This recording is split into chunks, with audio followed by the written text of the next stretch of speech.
আল্লাহ রাব্বুল আলামিন এবার বলবে, হে আজরাইল, জিবরাইলের জানটা কবজা করো।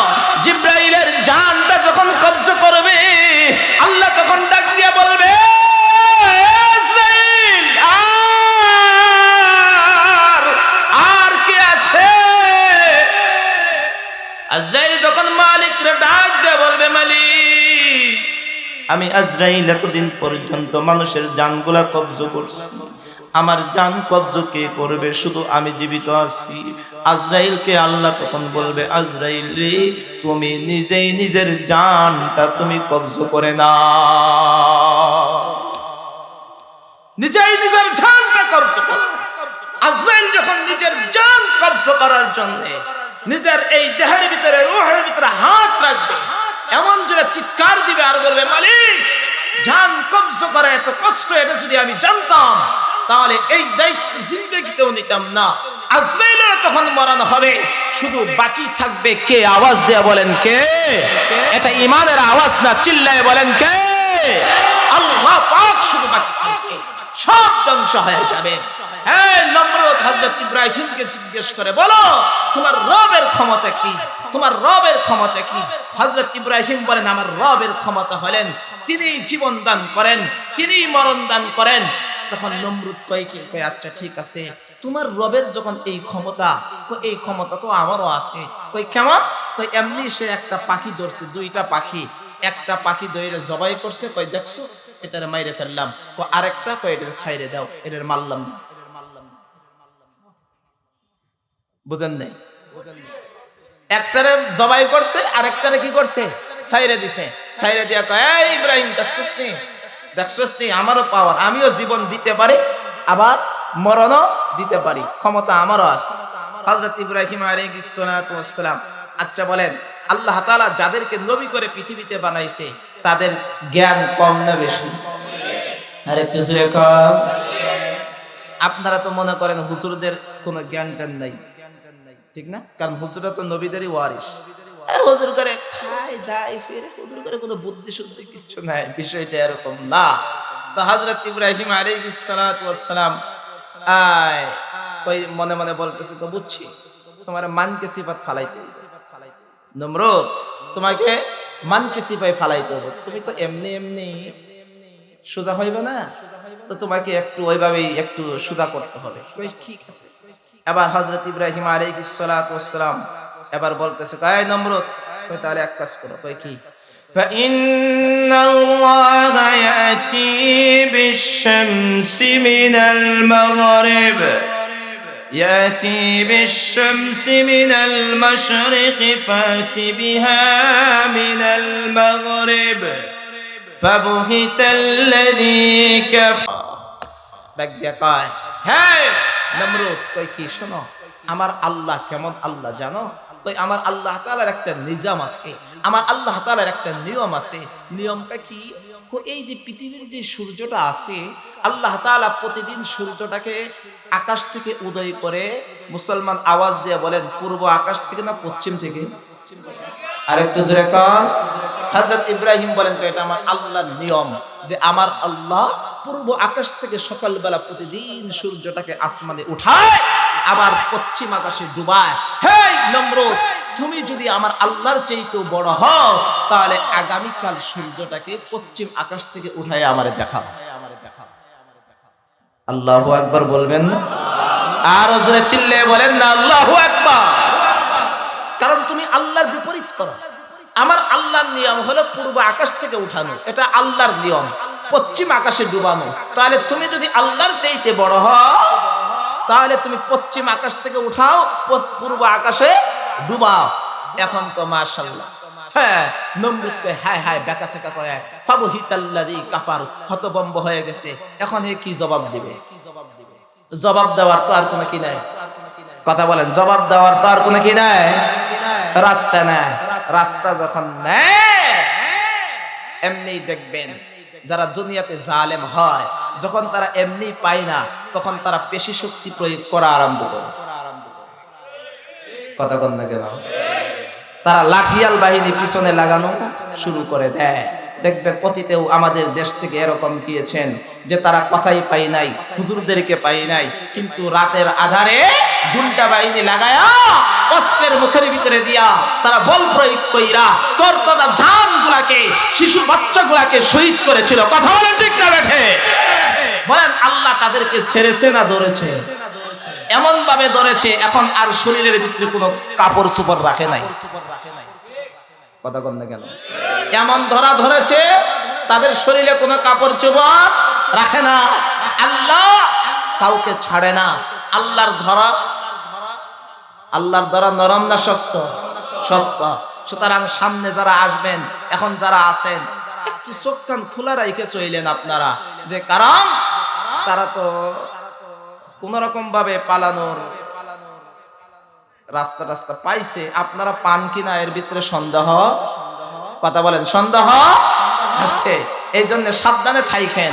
বলে যায় অতীত থেকে যারা শিক্ষা নেই না তাদের ভবিষ্যৎ বড় করুণ হয়। কথা কন। অতীত থেকে যারা শিক্ষা নেই না তাদের ভবিষ্যৎ বড় করুণ হয়। তো যাই হোক, এবার আল্লাহু আকবার। নমরুদ তো একই অবস্থা, যখন হাইরে গেছে সবার সামনে, কই ঠিক আছে, কই ইব্রাহিম রে তো এমনি এমনি রাখা যাবে না, এখন ইব্রাহিম রে শাস্তি দিতে হবে। ইব্রাহিম রে কি দিতে হবে? কথা বলেন, ইব্রাহিম রে কি দিতে হবে? মুসলমান ভাইরা রে, এবার আল্লাহ রাব্বুল আলামিন ইব্রাহিমের কাছ থেকে 2 নাম্বার পরীক্ষাটা নেয়। নমরুদ বললেন ইব্রাহিমের জন্য আগুনের কুণ্ডলী তৈরি করো, আগুনের কুণ্ডলী বানাও।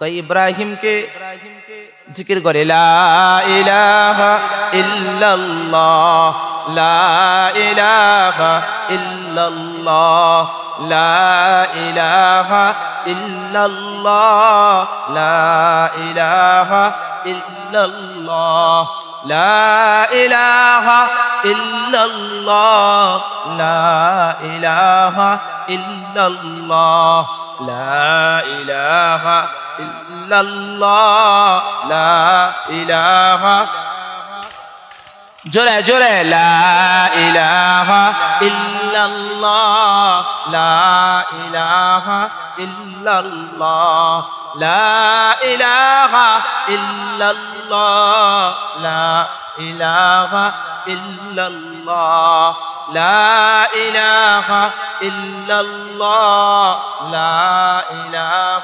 ইল্লাল্লাহ, লা ইলাহা ইল্লাল্লাহ, লা ইলাহা ইল্লাল্লাহ, লা ইলাহা ইল্লাল্লাহ, লা ইলাহা ইল্লাল্লাহ, লা ইলাহা ইল্লাল্লাহ, লা ইলাহা ইল্লাল্লাহ, লা ইলাহা ইল্লাল্লাহ, লা ইলাহা ইল্লাল্লাহ, লা ইলাহা ইল্লাল্লাহ, মুহাম্মাদুর রাসূলুল্লাহ। কষ্ট হইতেছে আপনাদের? অল্প কিছুক্ষণ থাকা যাবে ইনশাআল্লাহ। মুসলমান ভাইরা রে, এবার নমরুদ ঘোষণা দিল ইব্রাহিমকে শাস্তি দিতে হবে। শাস্তির ধরনটা কি হবে? কই ইব্রাহিমকে আগুনের মধ্যে ফালাও, ইব্রাহিমের জন্য আগুনের কুণ্ডলী তৈরি করো। ইব্রাহিমের জন্য আগুনের কুণ্ডলী তৈরি করা হলো। আগুনের মধ্যে হযরত ইব্রাহিমকে ফালানো হইল। আগুনের মধ্যে ফালানোর পরেও হযরত ইব্রাহিম ডাক দিয়া কয়, মুসলমান কাকে বলে? বলেন মুসলমান। আপনার আমার একটা বিপদ আসলেই তো আপনি আর আমি হয়রান হয়ে যাই। আমরা বলি আল্লাহ কি শুধু আমাদেরকেই দেখে, আমারই দেখে, আর কাউরে দেখে না? কথা বল না কেন? একটু বিপদ আসলেই আপনার আর আমার অবস্থা কি হয়, যে আল্লাহ কি শুধু আমারই দেখে? এত সহজ না। একটু বিপদ আসলে, পকেটে একটু টাকা না থাকলে, একটু পেরেশানি থাকলে চাপ প্রয়োগ করে যায়। আল্লাহু আকবার। বিবি অসুস্থ থাকলে, সন্তান অসুস্থ থাকলে আপনি আর আমি পেরেশানি হয়ে যায়, বিষয়টা এরকম না। আপনার দাম আল্লাহ তাআলার কাছে যদি বাড়াইতে চান, তাহলে বিপদে আপদে খুশি থাকতে হবে। বলেন বলেন কি থাকতে হবে? আর একটু জোরে বলেন কি থাকতে হবে? খুশি থাকতে হবে। জবান দিয়ে বের হতে হবে আলহামদুলিল্লাহ। বলেন না, বলেন না কি? আপনার পকেটে টাকা নেই, আমার জবান দিয়ে বের হবে কি? আলহামদুলিল্লাহ। আপনি বিপদে আছেন, আলহামদুলিল্লাহ। অসুস্থতায় আছেন, আলহামদুলিল্লাহ। ঘরে চাল নাই, আলহামদুলিল্লাহ। আপনি কোন জায়গায় বিপদ পেরেশানিতে আছেন, আলহামদুলিল্লাহ। কারণ যার আল্লাহ তাআলা যাকে যত বেশি ভালোবাসে তাকে তত বেশি পরীক্ষা করে, তাকে তত বেশি কি করে? পরীক্ষা করে। আল্লাহর পয়গম্বর হযরত ইব্রাহিম কোন কথা বলে না, আগুনের কুণ্ডলিতে ফালানো হলো। হযরত জিবরিল আয়েশা আল্লাহর পয়গম্বর হযরত ইব্রাহিমকে বলে, হে ইব্রাহিম, বলো না কোনো সাহায্য করব। হযরত ইব্রাহিম বলে, কই তুমি কারা? কই আমি জিবরিল। কই কেন আসছো? সাহায্য করার জন্য আসছি। হযরত ইব্রাহিম জিবরিলকে ডাক দিয়া বলে, এ জিবরাইল, তুমি যে আমার সাহায্য করতে আসছো, আমার আল্লাহ কি দেখে না আমি আগুনে পুড়ে আছি? বলেন না আল্লাহু আকবার। হে জিবরিল, আমি তোমার কাছে কেন সাহায্য চাইবো? মুসলমান ভাইরা রে আমার, তাফসীরের কিতাবের মধ্যে লেখে হযরত ইব্রাহিম আলাইহিস সালাতু ওয়াস সালাম সেখানে বসে পড়তেছিল হাসবুনাল্লাহু ওয়া নি'মাল ওয়াকিল। পড়েন পড়েন, হাসবুনাল্লাহু ওয়া নি'মাল ওয়াকিল ওয়া নি'মাল মাওলা ওয়া নি'মান নাসির। হাসবুনাল্লাহু ওয়া নি'মাল ওয়াকিল ওয়া নি'মাল মাওলা ওয়া নি'মান নাসির। আমার আল্লাহ আমার জন্য যথেষ্ট, আমার আল্লাহ আমার জন্য যথেষ্ট। দুনিয়ার কাউকে লাগবে না, দুনিয়ার কারো কোনো দরকার নাই। আমার আল্লাহ আমার জন্য যথেষ্ট, আমার রব আমার জন্য যথেষ্ট। বলেন না আপনারা আমার জন্য কে যথেষ্ট? আর জোরে চিল্লায় বলেন কে? বিপদে পড়বেন তো এই তাসবিহটা পড়বেন, হাসবুনাল্লাহু ওয়া নি'মাল ওয়াকিল ওয়া নি'মাল মাওলা ওয়া নি'মান নাসির। আল্লাহ রাব্বুল আলামিন আগুনকে ডাক দিয়ে বলেন, আগুন, কুল্লা ইয়া নারু কুনি বারদান ওয়া সালামান আলা ইব্রাহিম। হে আগুন, তুমি আমার ইব্রাহিমের জন্য ঠান্ডাদায়ক এবং শান্তিদায়ক তুমি হয়ে যাও। সুবহানাল্লাহ, শান্তিদায়ক হয়ে গেলেন। হযরত ইব্রাহিম আলাইহিস সালাতু ওয়াস সালাম এখানে পরীক্ষায় পাশ করলেন। হযরত ইব্রাহিম আলাইহিস সালাতু ওয়াস সালামের জিন্দেগিটা যদি আপনি টানেন, বলতে বলতে সারা রাত শেষ হয়ে যাবে। তথাপি আপনার আমার আব্বাজান জাতির পিতা ইব্রাহিম আলাইহিস সালাতু ওয়াস সালামের পরীক্ষা দেওয়ার গল্প শেষ হবে না। এই জন্য মুসলমান যদি হতে চান, তাহলে আপনার আমার পরীক্ষা দিতে হবে। السلام عليكم ورحمة الله وبركاته. الحمد لله، الحمد لله وكفى وسلام على عباده الذين اصطفى. أما بعد فأعوذ بالله من الشيطان الرجيم.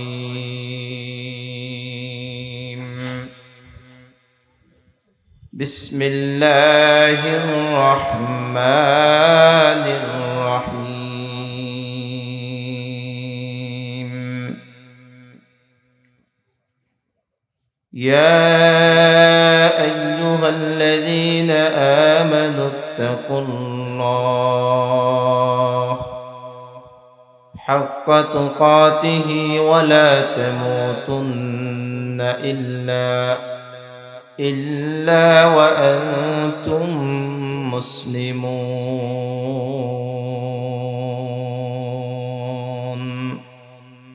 بارك الله لنا ولكم في القرآن العظيم ونفعنا وإياكم بالآيات والذكر الحكيم. صدق الله مولانا العظيم وصدق رسوله النبي الكريم، ونحن على ذلك من الشاهدين والشاكرين، والحمد لله رب العالمين.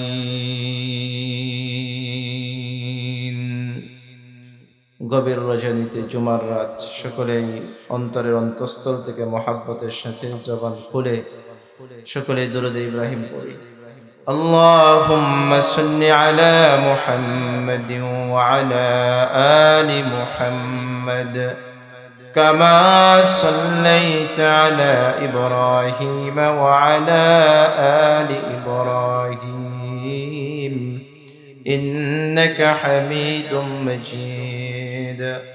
اللهم بارك على محمد وعلى آل محمد كما باركت على إبراهيم وعلى آل إبراهيم إنك حميد مجيد.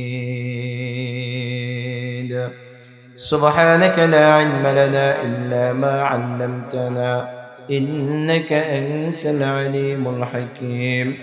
رب زدني علما رب زدني علما رب زدني علما رب يسر ولا تعسر وتمم بالخير.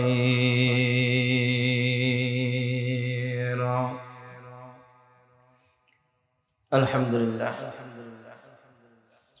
হযরত খাদিজাতুল কুবরা রাদিয়াল্লাহু তাআলা আনহা মহিলা মাদ্রাসা ও এলাকাবাসীর উদ্যোগে আজকের এই প্রথম বার্ষিক তাফসীরুল কুরআন মাহফিলের সম্মানিত সভাপতি আলহাজ মোহাম্মদ মুজিবুর রহমান সাহেব, আজকের মহতি মজলিসের প্রধান অতিথি আলহাজ মোহাম্মদ মতিউর রহমান খান সাহেব,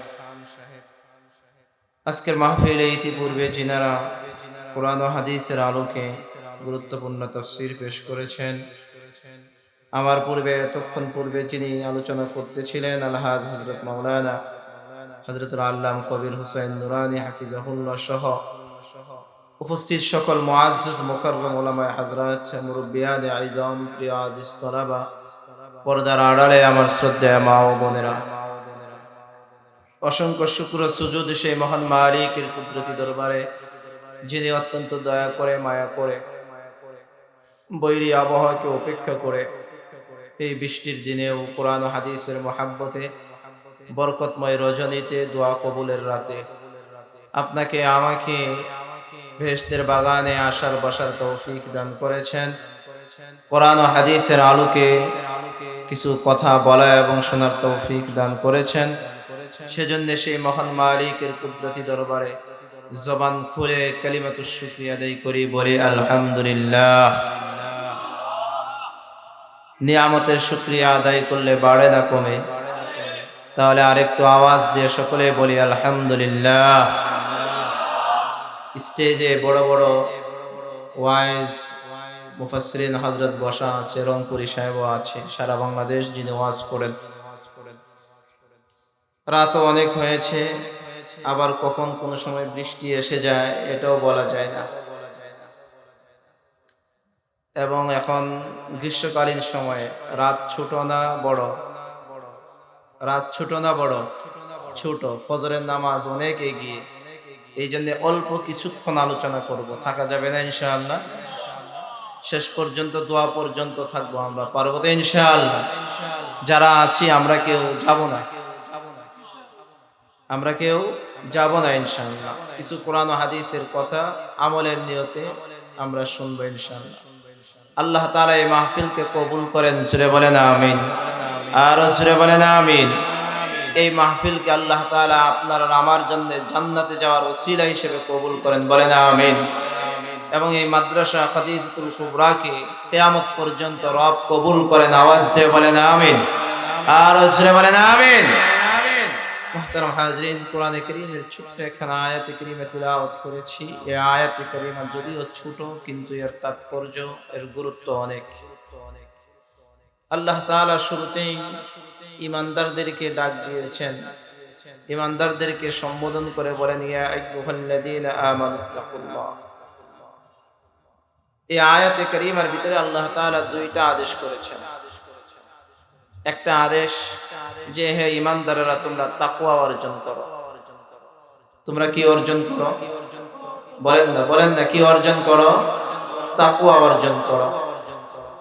এবং এই কথা বলার পরে আল্লাহ বলেন, ওয়ালা তামুতুন্না, এবং তোমরা ইন্তেকাল করিও না ইল্লা ওয়া আনতুম মুসলিমুন, যতক্ষণ না তোমরা মুসলমান হও। মুসলিম না হয়ে তোমরা ইন্তেকাল করো না। মুসলিম না হয়ে তোমরা ইন্তেকাল করিও না, অর্থাৎ মরার আগে মুসলমান হও। মরার আগে কি হও? মুসলমান হও। এখন আমার কথা হলো, আল্লাহ তাআলা প্রথমে সম্বোধন করলেন ঈমানদারদেরকে, আবার ঈমানদারদেরকে বলতেছেন যে তোমরা মৃত্যুর আগে মুসলমান হও। ঈমানদার তো তখনই বলা হয় যখন মুসলমান হয়। মুসলমান না হইলে তো কাউকে ঈমানদার বলা হয় না। কথা বুঝাইতে পারি নাই? কোন মুসলমান, কেউ যদি মুসলমান না হয় তাহলে কি তাকে ঈমানদার বলা হয়? তারে ঈমানদার বলা হয় না। তাহলে মুসলমান হইলেই ঈমানদার, মুসলমান হইলেই কি হয়? ঈমানদার হয়। কিন্তু আল্লাহ এই আয়াতে কারিমার মধ্যে বলতেছেন যে তোমরা মুসলমান না হয়া ইন্তেকাল করিও না হে ঈমানদারগণ।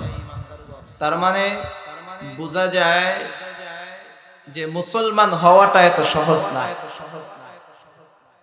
কথা কয় না? মুসলমান হওয়া মুসলমান হওয়ার জন্য মেহনত করতে হয়। মুসলমান হওয়ার জন্য কি করতে হবে? মেহনত করতে হবে। পরীক্ষা, বারবার পরীক্ষা দিতে হবে। এই যে আমরা যুলকাদা মাসে আছি এবং 2 দিন পরে, আজকে 26 তারিখ, 2-3 দিন পরেই যুলহিজ্জা। এই যুলকাদা আর যুলহিজ্জা মাস আসলেই অনেক পরীক্ষার কথা স্মরণ হয়। যেই পরীক্ষাগুলা দিয়েছেন আমাদের জাতির পিতা, আমাদের আব্বাজান সাইয়্যিদুনা হযরত ইব্রাহিম আলাইহিস সালাতু ওয়াস সালাম। কে দিয়েছেন? হযরত ইব্রাহিম আলাইহিস সালাতু ওয়াস সালাম। আপনারা আমার জাতির পিতা। আপনারা আমার জাতির পিতা কে? কুল বাল মিল্লাতা ইব্রাহিম হানিফা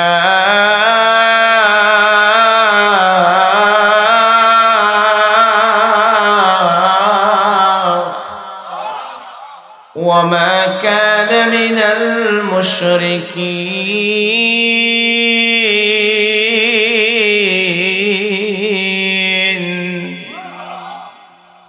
আমরা যে মিল্লাতে ইব্রাহিমের উপরে আছি, এই মিল্লাতে ইব্রাহিমের জনক, মিল্লাতে ইব্রাহিমের পিতা, তিনি হলেন সাইয়্যিদুনা হযরত ইব্রাহিম আলাইহিস সালাতু ওয়াস সালাম। আমাদের আব্বাজানের নাম কি? হযরত ইব্রাহিম আলাইহিস সালাতু ওয়াস সালাম। হযরত ইব্রাহিম আলাইহিস সালাতু ওয়াস সালামের যে জন্ম,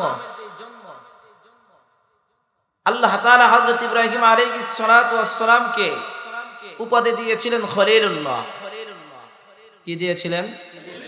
খলিলুল্লাহ মানে কি? আল্লাহর বন্ধু। সুবহানাল্লাহ বলবেন না? খলিলুল্লাহ মানে কি? আল্লাহর বন্ধু। আল্লাহর বন্ধু কিভাবে হলেন? এর কারণ হলো হযরত ইব্রাহিম আলাইহিস সালাতু ওয়াস সালাম জন্ম থেকেই পরীক্ষা দিতেছিলেন। কিসের থেকে? জন্ম থেকেই তিনার পরীক্ষা শুরু হয়েছে। এমনি এমনি খাঁটি হয় না। বলেন, স্বর্ণ যতক্ষণ পর্যন্ত আগুনে না পোড়াবেন ততক্ষণ কি খাঁটি সোনা হয়? আগুনে পোড়ানোর পরেই সোনা খাঁটি সোনা হয়। আগুনে না পোড়াইলে সোনা সোনা হয় না। এরকম ভাবে আল্লাহ তাআলার কাছে কোনো মুমিনের দাম ততক্ষণ পর্যন্ত পরিপূর্ণ হবে না যতক্ষণ মুমিন পরীক্ষা না দেবে। মুমিন কি না দেবে? পরীক্ষা না দেবে ততক্ষণ পূর্ণ মুমিন হওয়া যায় না। সবাই পরীক্ষা দিয়েছেন। হযরত ইব্রাহিম আলাইহিস সালাতু ওয়াস সালামের পরীক্ষা জন্ম থেকে শুরু হয়েছে। কিভাবে? এক নাম্বার, হযরত ইব্রাহিম আলাইহিস সালাতু ওয়াস সালামের জন্ম কাফেরের ঘরে না মুসলমানের ঘরে? বলেন, কার ঘরে? কাফেরের ঘরে। তার বাবার নাম কি? আজর। বাবার নাম কি? আজর। আর ওই সময়কার তৎকালীন সময়ের বাদশা ছিলেন নমরুদ। বাদশা কে ছিলেন? নমরুদ ছিলেন। আর নমরুদের উজির ছিলেন আজর। নমরুদের উজির কে ছিলেন? আজর। আপনি মনে রাখেন, মনে করেন ভিন্ন একটা পরিবেশে, যেখানে পরিবেশ নাই, ভিন্ন একটা পরিবেশে হযরত ইব্রাহিম আলাইহিস সালাতু ওয়াস সালামের জন্ম। ভিন্ন একটা পরিবেশে জন্ম হওয়ার পরে ইসলাম পালন করা এত সহজ না। কথা বল না কেন? ইসলাম পালন করা এত সহজ না। এক্সাম্পল, পরিবেশ যদি ভিন্ন হয় তাহলে ঈমান আমল টিকায় রাখা যায় না। পরিবেশ যদি ভিন্ন হয় তাহলে ঈমান আমল টিকায় রাখা যায় না। এক্সাম্পল দেই, যেমন আপনারা 4 ভাই একজন, আমাদের এখানে ধরেন ফাহিম সাহেব বসে আছে। এক্সাম্পল ধরেন হের 4 ভাই। কয় ভাই? 4 ভাই। 4 ভাইয়ের ভিতরে ধরেন উনি একাই আলেম, আর বাকি 3 জন, একজন ইঞ্জিনিয়ার, একজন ডাক্তার, একজন ব্যারিস্টার, যাই হোক দুনিয়াদার। এখন উনি বিয়ে করবে, ওনাকে বিয়ে করানো হবে। এখন বিয়ে করাইলে তার বউটা পর্দার ভিতরে রাখার দরকার আছে না নাই? কথা বলেন, আছে না নাই? এখন বাকিরা তো পর্দা করে না। ইঞ্জিনিয়ার সাহেব কি করে না? পর্দা করে না। ডাক্তার সাহেব কি করে না? পর্দা করে না। ব্যারিস্টার সাহেব কি করে না? পর্দা করে না। ওনার ধরেন আর 2 বোন আছে, 2 বোনের বোন জামাইরাও কি করে না? পর্দা করে না। এখন তো নিয়ম হলো পরিবারের ভিতরে যদি শালাকে যদি কেউ যদি বিয়ে করায়, দুলাভাই যদি বউ যদি না দেয় তাহলে তো এটা বিয়েই হইল না।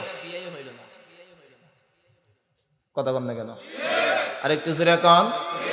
দুলাভাই যদি শালার বউ না দেখে তাহলে এটা তো কি হয় না? বিয়ে হয় না। হ্যাঁ, বউ শালার বউ দুলাভাই দেখতে পারবো না, পরের দিন দেখবেন দুলাভাই চেকতে মেতে বাড়িটারি সাইডে দিয়ে গেছে গাজা, যাওয়ার পরে বইনের উপর দিয়ে একদম পুরো স্টিম রোলার, তোর বাইতে আর যাইতাম না। কথা কন, আছে না নাই? আর জোরে কোন, আছে না নাই? তাহলে ভিন্ন পরিবেশে সে তারপর একটা আলেম, 4 ভাইয়ের ভিতরে একজন আলেম তার বউকে সাপোর্ট পর্দার ভিতরে রাখতে পারে না। কত যুদ্ধ জিহাদ করতে হয়। পর্দার ভিতরে রাখা কি হয়? অনেক কষ্ট করতে হয়। মামা শ্বশুর আসছে, মামার সামনে যাওয়া যাবে না। কি?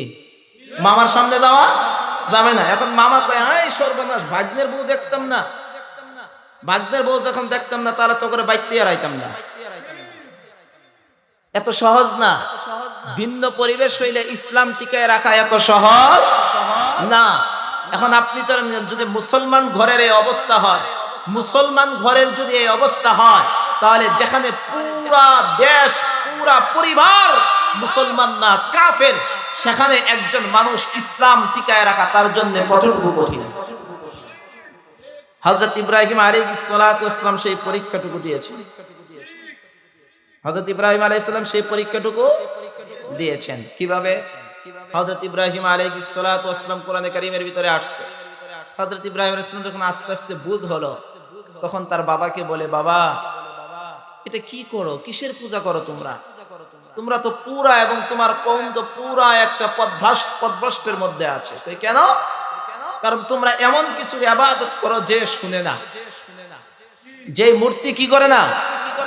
মূর্তি কি শুনে? কতক্ষণ শুনে? চোখ দিয়ে দেখে।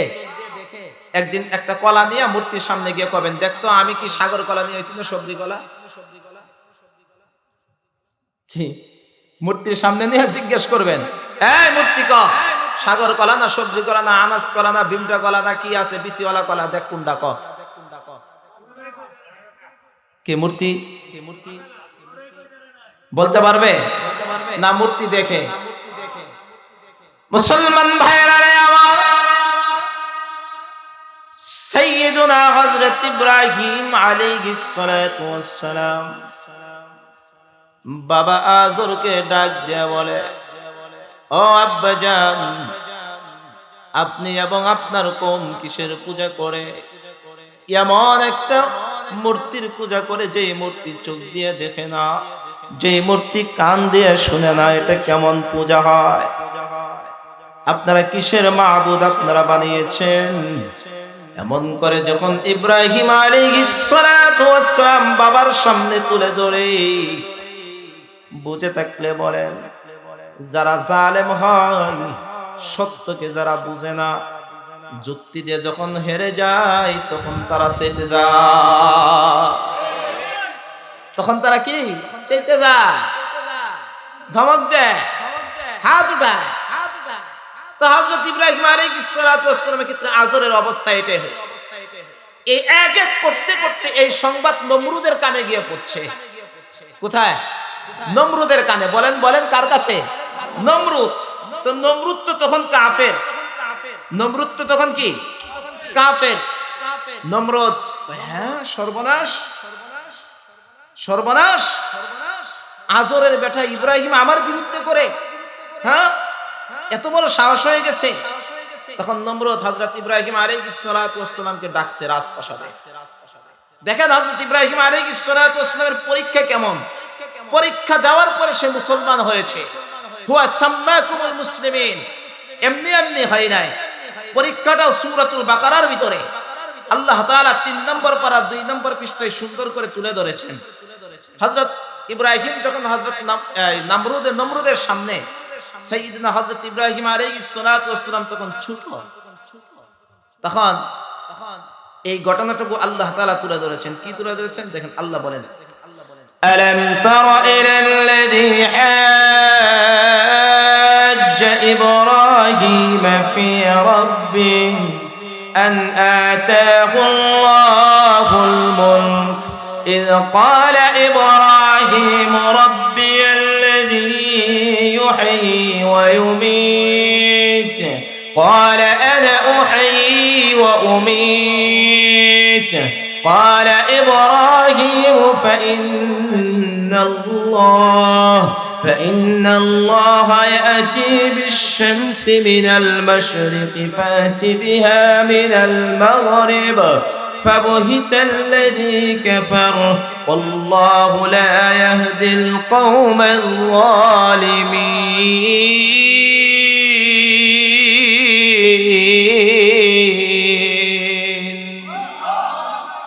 আল্লাহ পুরা ঘটনাটা সংক্ষেপে একটা আয়াতে কারিমার মধ্যে তুলে ধরেছেন। আল্লাহ আল্লাহর নবীকে সম্বোধন করে কয়, আলাম তারা, হে নবী আপনি কি দেখেন না? সুবহানাল্লাহ বলতেন না? কয় কি দেখবো?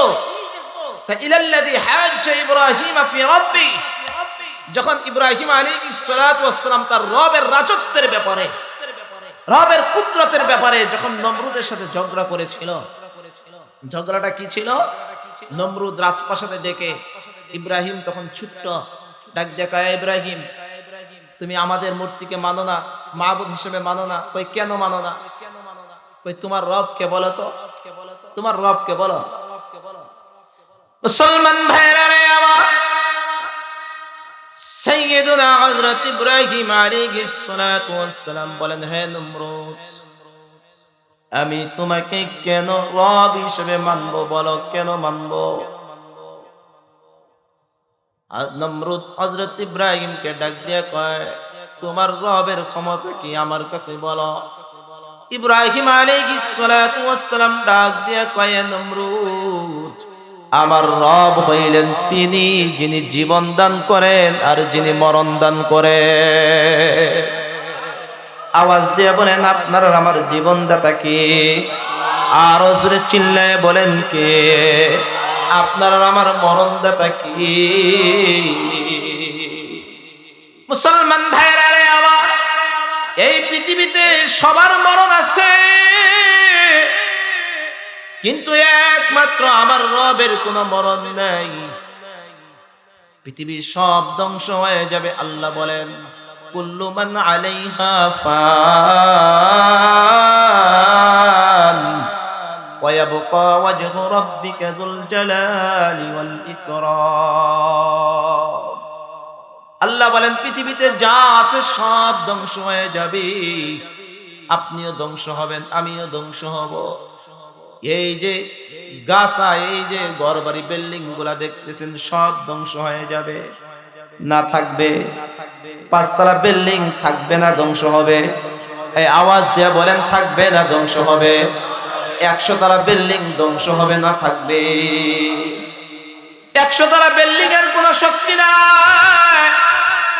এই জন্য আল্লাহ রাব্বুল আলামিন বলেন, আরে মানুষ, বড় একটা বিল্ডিং বানানোর পিছনে দুনিয়াটা জিন্দেগিটা পার করে দিলে তুমি, কিন্তু এই পৃথিবী, এই বিল্ডিংটাও তো এক সময় ধ্বংস হয়ে যাবে, তুলার মতন উঠতে থাকবে। হযরত ইসরাফিল যখন ফু দিবে তুলার মতন করে উঠতে থাকবে, কিচ্ছু অবশিষ্ট থাকবে না। আল্লাহ বলেন কুল্লু মান আলাইহা ফান। কেমন করে ধ্বংস হবে মুসলমান ভুলে গেছো? গত 2025 সালের নভেম্বর মাসে শুক্রবার দিন সকালে এই বাংলার জমিনে একটা ভূমিকম্প হয়েছে কি হয় নাই? আরেকটু জোরে কান। কেমন কাঁপাকাঁপি শুরু হয়েছিল। তখন আমি আল্লাহর ঘর বাইতুল্লাহর সফরে, উমরার সফরে, সকালবেলা মাত্রই বাসায় কথা বললাম, 10 মিনিট পরে আবার বাসার থেকে ফোন গেল, ফোনটা রিসিভ করলাম। এমনি দেখি বিবির কেমন জানি ভয় আতঙ্কগ্রস্ত একটা কণ্ঠ, ডাক দিয়া কয় এই যে বাংলাদেশের ভিতরে ভূমিকম্প হয়ে গেল। মাত্র 10 মিনিট আগে আমি কথা বললাম। সন্তানগুলা কান্নাকাটি করা শুরু করে দিয়েছিল, সবার ভিতরে আতঙ্ক। তারপরে নিউজের ভিতরে দেখতে পারলাম বড় বিল্ডিং থেকে মানুষগুলা দৌড়ায় দৌড়ায় শুধু নামে আর নামে। কেউ কখনো কোনো সময় চিন্তা করে নাই আরে আমার সিন্ধুকের ভিতরে টাকা আছে, টাকাটা আগে নেই। কথা কোন এই চিন্তা করছে? এই চিন্তা করে নাই। মহিলারা এই চিন্তা করে নাই সিন্ধুকের ভিতরে তো আমার স্বর্ণালঙ্কার আছে, আগে স্বর্ণালঙ্কার গুলা বাইর করি, এটা চিন্তা করে নাই। সবাই বলছেন নামো নামো, বিল্ডিংটা ছেড়ে দাও, ঘর বাড়ি ছেড়ে দাও, জীবনটা বাঁচাও, জীবনটা বাঁচাও। আল্লাহ ডাক দিয়া কয় মরণকে এত ভয় পাও? কুল্লু মান আলাইহা ফান। আমি তো মাত্র সংকেত দেই, সংকেত দেই, একটু একটু সংকেত দিলেই তোমাদের এই অবস্থা হয়ে যায়। আল্লাহ বলেন তুমি যেখানেই যাও না কেন মরণ থেকে তুমি বান্দা বাঁচতে পারবা না। এই পৃথিবীতে সব কিছুর মরণ আছে। আওয়াজ দিয়ে বলেন শুধু মরণ নাই কার? আরো জোরে আওয়াজ দিয়ে বলেন কার? আল্লাহ পাকের শুধু মরণ নাই। আল্লাহ বলেন ওয়া ইয়াবকা ওয়াজহু রাব্বিকা যুল জালালি ওয়াল ইকরাম। আমি আল্লাহ তাআলাই শুধু বেঁচে থাকব। তাফসীরের কিতাবের মধ্যে লেখি এই পৃথিবী যখন সব ধ্বংস হয়ে যাবে, শুধুই যে মানুষের মরণ পাই না, না, ফেরেশতাদের মরণ আছে না নাই? এই আরো জোরে বলেন আছে না নাই? ফেরেশতাদেরও মরণ আছে। এই পৃথিবী ধ্বংস হয়ে যাওয়ার পরে আসমানের কোটি কোটি মিলিয়ন বেগাইর হিসাব ফেরেশতাদেরও মরণ হয়ে যাবে। এই জমিনের মধ্যে শুধু বাকি থাকবে 4 জন, আল্লাহ ছাড়া বাকি থাকবে শুধু 4 জন। 4 জন বড় বড় ফেরেশতা যখন বাকি থাকবে, আমার রব আজরাইলকে তখন ডেকে ডেকে বলবে আজরাইল জবাব দাও, কে কে বেঁচে আছে? আজরাইল তখন বলবে আল্লাহ। আমি আজরাইল আর জিবরাইল, মিকাইল আর ইসরাফিল, এই 4 জন ফেরেশতা আমরা শুধু বেঁচে আছি। আর তুমি তো মালিক, তুমি তো আল্লাহ, তুমি তো হাই, তুমি তো চিরঞ্জীব, তোমার তো কোনো মরণ নেই। আমরা মাত্র 4 জন ফেরেশতা জীবিত আছি। আল্লাহ তখন আজরাইলকে বলবে আজরাইল রে, তোমাদেরকেও তো থাকার কোনো অপশন নাই, যাও ইসরাফিলের জানটা কবজ করো। ইসরাফিলের জানটা কবজ করা হবে। আবার আল্লাহ বলবেন যাও মিকাইলের জানটা কবজ করো। মিকাইলের জানটা কবজ করা হবে। বলেন কি দিতে হবে? পরীক্ষা দিতে হবে। হযরত ইব্রাহিম এটা তো পাশ করলেন, এবার 4 নম্বর পরীক্ষা শুরু হয়েছিল কি জানেন? এবার নমরুদ কয় হায় সর্বনাশ, আগুন থেকেও দুই বাচ্চা গেছে, এখন কয় এর আর দেশে রাখা যাবে না, দেশ থেকে তাড়ায় দাও, দেশ থেকে তাড়ায় দাও। তাড়ায় দিছে, দেশান্তর করছে। দেশান্তর করার পরে হযরত ইব্রাহিম আলাইহিস সালাতু ওয়াস সালাম সিরিয়ার থেকে ফিলিস্তিনের দিকে তখন সফর করে চলে আসলেন। সাথে কে ছিলেন জানেন? সাথে ছিলেন 2 জন মানুষ। একজন হলো আম্মাজান হযরত সারা আলাইহিস সালাতু ওয়াস সালাম, আরেকজন হলো তিনার ভাগ্নে হযরত লূত আলাইহিস সালাতু ওয়াস সালাম। হযরত লূত আলাইহিস সালাতু ওয়াস সালাম এভাবে আস্তে আস্তে দেশ ছেড়ে দিলেন। আসার পরে এখানে ফিলিস্তিনে এসে তিনি তখন আস্তে আস্তে করে নিজের কাজ শুরু করতে লাগলেন। যখন হযরত ইব্রাহিম আলাইহিস সালাতু ওয়াস সালামের 80 বছর, কত বছর জীবন থেকে শুরু হয় এখন পর্যন্ত আসছে 80। এখন আপনার চমৎকার একটা কথা শোনায়, বুখারীর বর্ণনা। আমরা মুসলমানরা খতনা করাই না, কথা কন কি খতনা করাই না? এই খতনা কোথা থেকে আসছে? সর্বপ্রথম কে করেছেন? সর্বপ্রথম খতনা করেছেন হযরত ইব্রাহিম আলাইহিস সালাতু ওয়াস সালাম। সুবহানাল্লাহ বললেন না? আর হযরত ইব্রাহিম আলাইহিস সালাতু ওয়াস সালামের খতনা হয়েছে 80 বছরে। বুখারীর riwayat কত বছরে? 80 বছরে হযরত ইব্রাহিম আলাইহিস সালাতু ওয়াস সালাম খতনা করছে। কে? হযরত ইব্রাহিম আলাইহিস সালাতু ওয়াস সালাম নিজেরটা নিজেই করছে। আল্লাহু আকবার বলবেন না? আর রাসূলুল্লাহ আল্লাহু আকবার। এই 80 বছরে এখানে একটা খতনা পরে মুসলমানদের জন্য এই খতনার পদ্ধতি কিয়ামত পর্যন্ত চালু হয়ে গেল। এখন এরপরের থেকে আবার 80 থেকে যখন 86 বছর হয়ে গেল, মতান্তরে 90 বছর হয়ে গেল, তখন আসলেন হযরত ইসমাঈল আলাইহিস সালাতু ওয়াস সালাম। কে আসলেন? হযরত ইসমাঈল আলাইহিস সালাতু ওয়াস সালাম জন্মগ্রহণ করলেন। হযরত ইসমাঈল আলাইহিস সালাতু ওয়াস সালাম জন্মগ্রহণ করা মাত্র আদেশ আসলে, হে ইব্রাহিম রাইখা আসো মক্কাতুল মুকাররমায়, রাইখা আসো, যেখানে কেউ নাই, কোনো বসতি নাই, কোনো মানুষ নাই। বিষয়গুলা এত সহজ মনে কইলেন না, কথা কন না? কোনো বিষয় কি এত সহজ? এত সহজ না। হযরত ইব্রাহিম আলাইহিস সালাতু ওয়াস সালাম বউ পোলাপান দিয়ে হাঁটা দিলেন সোজা পশ্চিম দিকে। যাইতে যাইতে দেখে কিচ্ছু নাই। আল্লাহু আকবার। একদম মরুভূমি, জনমানবহীন এলাকায় আদেশ আসলো এখানে অবস্থান করো। এখানে যখন অবস্থান করা হলো, হযরত ইব্রাহিম আলাইহিস সালাতু ওয়াস সালাম দেখে চলে আসলেন আবার সেই ফিলিস্তিনে। আবার কিছুদিন পরে গেলেন, যখন হযরত ইব্রাহিম আলাইহিস সালাতু ওয়াস সালামের বয়স কত হইল? 7 থেকে 8 বছর। 7 থেকে 8 বছর হয়ে গেল। কথা সংক্ষেপ, আমি কথা লম্বা করতে চাচ্ছি না, যে জিনিসটা বুঝাইতে চাই। হযরত ইব্রাহিম আলাইহিস সালাতু ওয়াস সালাম আবার গেলেন সন্তানকে দেখার জন্য। হযরত ইসমাঈল আলাইহিস সালাতু ওয়াস সালাম মোটামুটি একটা বড় হয়েছে। আল্লাহ কয়, ইব্রাহিম এখন এটাকে আল্লাহর রাস্তায় কুরবানি করো। আল্লাহু আকবার বলবেন না? কি করো? কুরবানি করো। স্বপ্নে দেখানো হলো কুরবানি করো। তো ঠিক আছে, যেই আদেশ সেই কাজ, যে আদেশ সেই কাজ। ঠিক আছে, সকালবেলা ঘুম থেকে উঠা যেরকম বাপ কা বেটা সিপাহী কা ঘোড়া, বাপ কা বেটা সিপাহী কা। মুসলমান ভাইরা রে আমার, ইব্রাহিম আলাইহিস সালাতু ওয়াস সালাম হযরত ইসমাঈলকে ডাক দিয়া কয়, এ সন্তান, আমি তোমাকে দেখেছি স্বপ্ন যুগে কুরবানি করতেছি, তুমি কি বলো? তোমার কি রায়? হযরত ইসমাঈল ডাক দিয়া কয়, আব্বা জান টেনশন কইরেন না। قال يا أبت افعل ما تؤمر ستجدني إن شاء الله من الصابرين। আব্বা জান, আপনি যা দেখেছেন আপনি তা বাস্তবায়ন করেন, অতি সত্বর আপনি আমাকে ধৈর্যশীলদের মধ্য থেকে পাইবেন। আপনার এই কাজ করার জন্য আমি আপনাকে কোনো কষ্ট দিব না, আমি আপনার অবাধ্য হব না। আপনি যেমনে বলবেন আমি সেমনেই রাজি আছি। আপনি আল্লাহ তাআলার হুকুমটা আপনি পালন করেন। পালন হয়ে গেল, বাপ বেটা রাজু হয়ে গেল, সোজা নিয়ে গেল মিনা প্রান্তর দিয়ে যাইতে যাইতে ওই যে জবাইয়ের স্থান, হযরত ইব্রাহিম আলাইহিস সালাতু ওয়াস সালাম সন্তানকে শোয়ায় দিল, ছুরিটাও চালায় দিল, কিন্তু ইসমাইল জবাই হইল না, জবাই হইল আসমান থেকে, জান্নাত থেকে একটা দুম্বা। মুসলমান ভাইরা রে আমার, আল্লাহ রাব্বুল আলামিন আওয়াজ দিলেন, ইব্রাহিম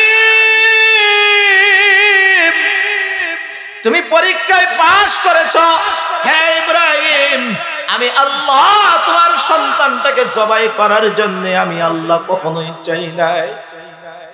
ইব্রাহিম তুমি যে পরীক্ষার নিদর্শনটা রাখলা, এই নিদর্শনটাকে আমি কিয়ামত পর্যন্ত বজায় রাখবো।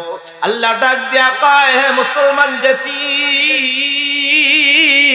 তোমার আব্বাজান পরীক্ষা দিয়ে পাশ করেছে, আমি তোমার আব্বাজানের কাছ থেকে সন্তান নেই নাই। চিন্তা করেন, চোখ দুইটা বন্ধ করে দেখেন, আল্লাহ যদি সেই সময় ইসমাইলকে যদি জবাই করতো, ওই সিস্টেমটা যদি আজ অবধি পর্যন্ত জারি রাখতো, তাহলে দুনিয়ার কোনো মা, দুনিয়ার কোনো বাবা কুরবানি করতে পারতো না। দুনিয়ার কোনো বাবা নিজ হাতে নিজের কলিজার টুকরা সন্তানকে জবাই করতে পারতো না। আল্লাহ রাব্বুল আলামিন বলেন, আরে নিজের কলিজার টুকরা সন্তানকে জবাই করতে হবে না, তবে বান্দা শুনে নাও, আমি প্রত্যেক বছর তোমার কলবের পরীক্ষাটা আমি আল্লাহ নেব। আমি তোমাকে কিছু দৌলতের মালিক বানাইব। আমি আল্লাহ অর্ডার করলাম, জিলহজ মাসের 10 তারিখে একটা কুরবানি করবা। বান্দারে, এটা আসলে পশু জবাই করার কুরবানি না, এটা মূলত তো কুরবানি হইল তোমার মনের কুরবানি। কার জন্য কুরবানি করো, কার জন্য কুরবানি করো? তুমি কি আল্লাহর জন্য করো নাকি গোশত খাওয়ার জন্য করো? এটা আমি একটু দেখবো, এটা আমার একটু দেখার বিষয় আছে। দুনিয়াতে দেখবেন, একটা ভালো কথা করে আপনি স্বভাব দিবেন, দুনিয়াতে সবাই বর্তমানে কুরবানি করতে চায়, কিন্তু যাকাত কেউ দিতে চায় না। কথা বল না কেন? কুরবানি করতে চায় কিন্তু যাকাত, যে কোনো নরমাল ফ্যামিলি, মধ্যবিত্ত ফ্যামিলি 1 লক্ষ টাকা দিয়ে গরু কিনে ফেলে। কথা বল না কেন? 1 লক্ষ টাকা দিয়ে কি করে? গরু কিনা করে। 2 লক্ষ টাকা দিয়ে গরু কিনে, কিন্তু রমজান মাসে যায় দেখেন ওই মানুষটা, ওই পরিবারটাই ভালো করে হিসাব করে যাকাত দেয় না। কথা বল না কেন? যার উপরে যাকাত ফরজ তার উপরে কুরবানিও ওয়াজিব। কথা কয় না? যার উপরে যাকাত ফরজ তার উপরে কুরবানিও ওয়াজিব। যার উপরে কুরবানি ওয়াজিব তার উপরে যাকাতও ফরজ হয়ে যায়। তাহলে যাকাতের ক্ষেত্রে এত কুসুর মুসুর বুঝেন কি?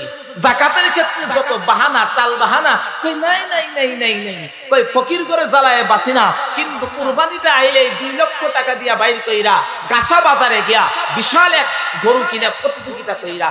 কারণটা কি? কারণটা হইল এইটাই, ওই কারণটা হইল যাকাতের টাকা দিলে এর মধ্যে কোনো খাওয়ান নাই, আর কুরবানি দিলে গোশতটা খাওয়ান যায়। আর একটু জোরে কান, কুরবানি দিলে গোশতটা খাওয়া যায়, আর সারা বছরের জন্য ফ্রিজটা রিজার্ভ করা যায়। আর মোটামুটি যদি বিয়ে শাদী থাকে, তাহলে পরের দিন মাশাআল্লাহ এই গরুর গোশতটা দিয়ে বিয়ে শাদীও সারানো যায়। কথা কন না কেন?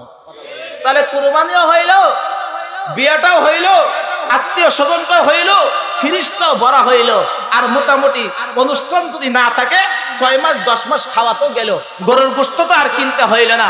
এই জন্য 1 লক্ষ 2 লক্ষ টাকা দিয়ে কুরবানি দিতে তাদের কোনো কি হয় না, গায়ে লাগে না, কিন্তু যাকাত দিতে গায়ে লাগে।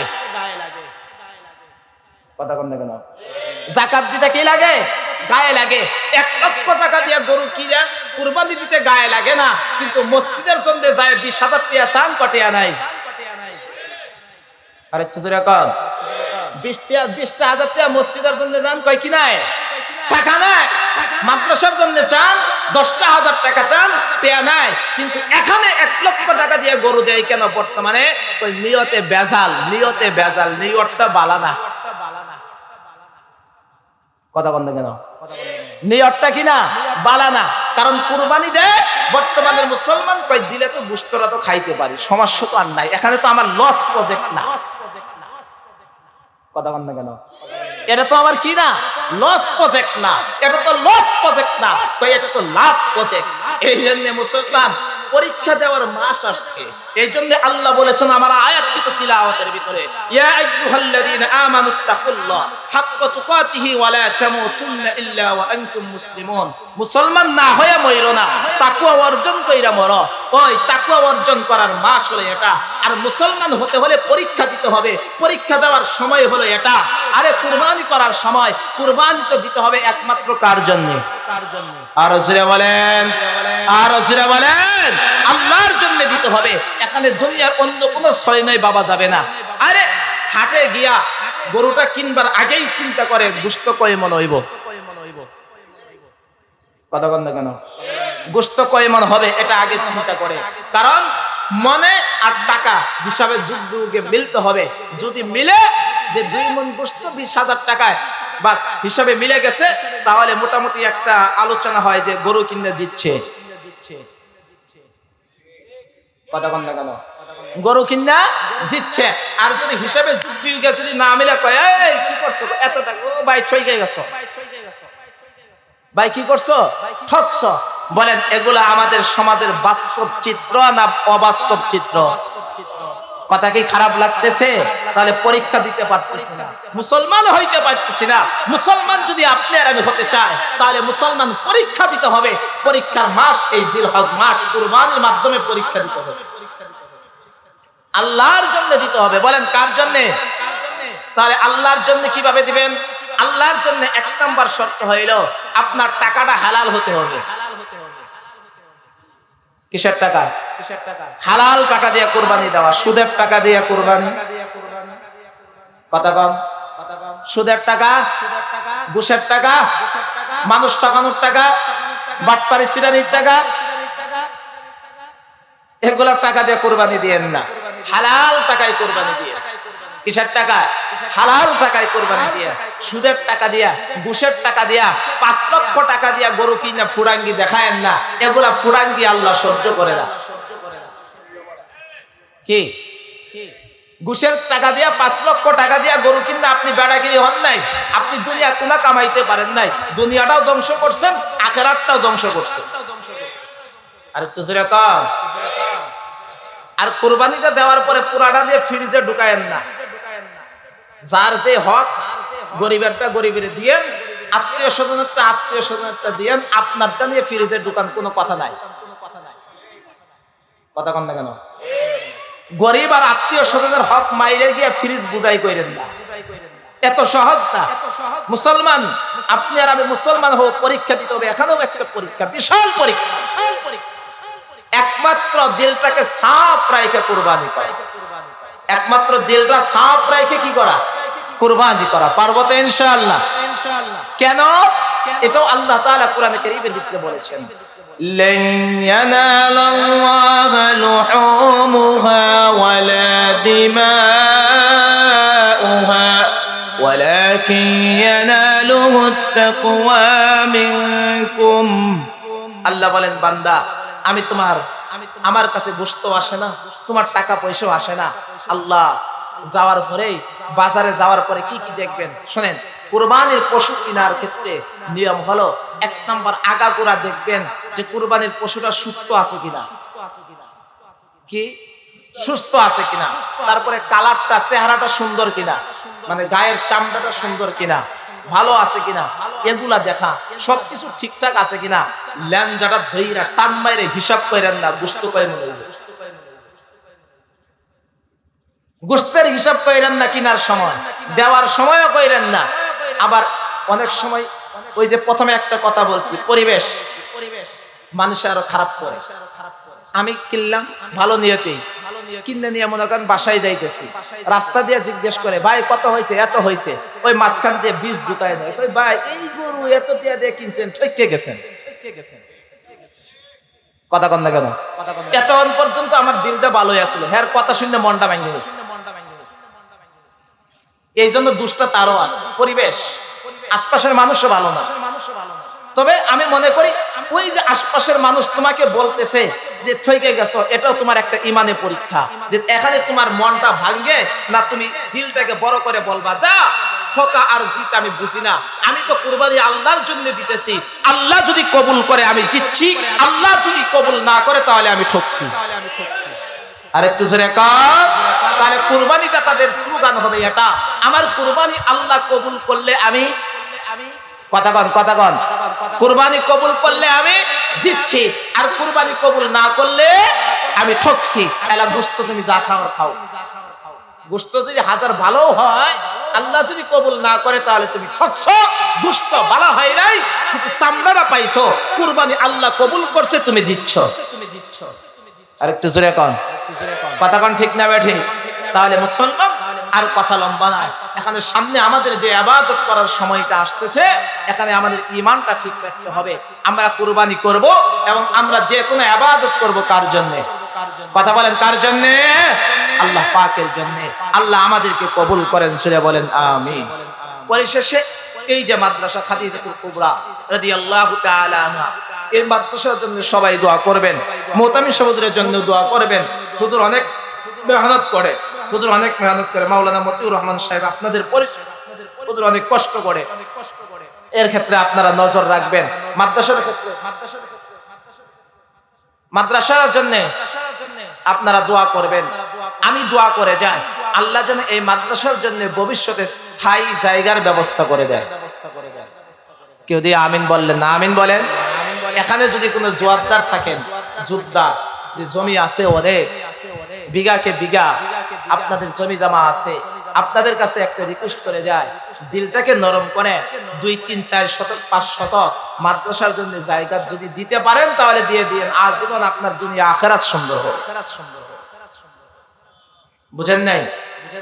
জায়গা, কারণ একটা মাদ্রাসার জন্য স্থায়ী হওয়ার জন্য মূলত জিনিসটা হইল একটা স্থায়ী জায়গা।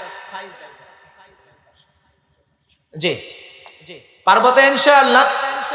আল্লাহ তাআলা এই মাদ্রাসাকে কিয়ামত পর্যন্ত কবুল করেন, সুরে বলেন আমিন। দোয়া হবে, ইস্তেগফার পরে দুরূদ শরীফ পড়ে। আর কোন কথা আছে আপনাদের? হ্যাঁ, তাহলে দোয়া করে দিলাম। দুরূদ শরীফ।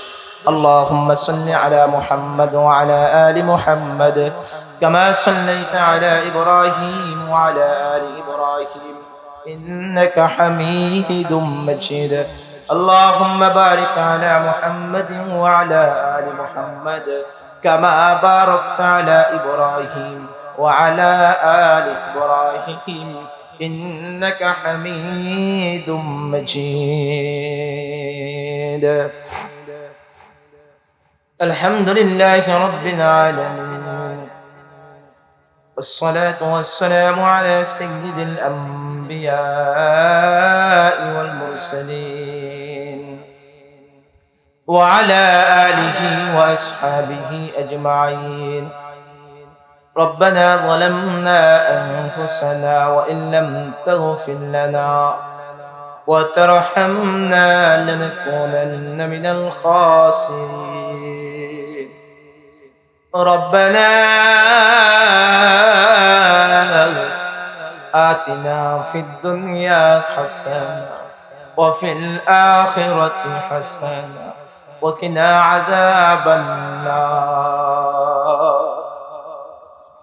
رب ارحمهما كما ربياني صغيرا رب ارحمهما كما ربياني صغيرا شهد الله أنه لا إله إلا هو والملائكة وأولو العلم قائما بالقسط لا إله إلا هو العزيز الحكيم الله لا إله إلا هو الحي القيوم ألف لام الله لا إله إلا هو الحي القيوم وعنت الوجوه للحي القيوم ইয়া হাইয়্যু ইয়া কাইয়্যুম, ইয়া হাইয়্যু ইয়া কাইয়্যুম, ইয়া হাইয়্যু। তো হাদিস সাহেবরা গেছে, প্রত্যেককে তুমি হজ্জে মাবরুর নসিব করিও আল্লাহ,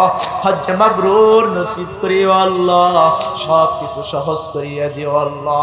রব্বুল আলামিন আমাদের ইজ্জত দান করো মাওলা, কোনদিন বেইজ্জতি কইরো না, আমাদের গুনাহের কারণে কোনদিন আমাদেরকে বেইজ্জতি কইরো না আল্লাহ। তোমার কুদরতি দরবারে দরখাস্ত আল্লাহ, আমরা যারা হাত উঠাইছি তুমি আমাদের প্রত্যেকের দ্বীনের জন্য কবুল করিয়া নাও, তুমি আমাদেরকে শারীরিক অসুস্থতার থেকে তুমি হেফাজত করিয়া নাও ইয়া আল্লাহ।